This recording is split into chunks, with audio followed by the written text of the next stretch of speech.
ಸ್ವಚ್ಛತೆಗೆ ಮಾನ ಮರ್ಯಾದೆ ಅನ್ನೋದು ಇಲ್ಲ. ವೆಂಕಟಗಿರಿ ಪಂಚಾಯತ್ ಕಾರ್ಯನಿರ್ವಾಹಕ ಎಲ್ಲ ಸಿಬ್ಬಂದಿ ವರ್ಗದವರಿಗೆ ಚರಂಡಿ ಸ್ವಚ್ಛಗೊಳಿಸದೆ ತೆಗೆದು ಹಾಕಿದ ಕಸವನ್ನ ತೆಗೆದು ಹಾಕದೆ ಸಾರ್ವಜನಿಕರ ಮೇಲೆ ದರ್ಪ ತೋರುತ್ತಾ ಬೆರೆಯುತ್ತಾ ಇದ್ದಾರೆ. ಇದಕ್ಕೆ ಇತರರ ಸಹಕಾರ ಸಹ ಇದೆ.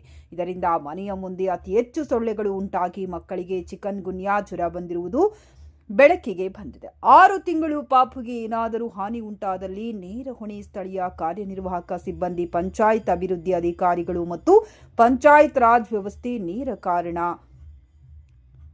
ಸ್ವಚ್ಛತಾ ನೀವು ಮಾಡಿ, ನಿಮ್ಮ ಕೈಯಲ್ಲಿ ಆಗೋಲ್ಲ ಅಂದ್ರೆ ರಾಜೀನಾಮೆ ಕೊಟ್ಟು ಮನೆಗೆ ಹೋಗಿ. ಇದು ಕೊನೆಯ ವಾರ್ನಿಂಗ್.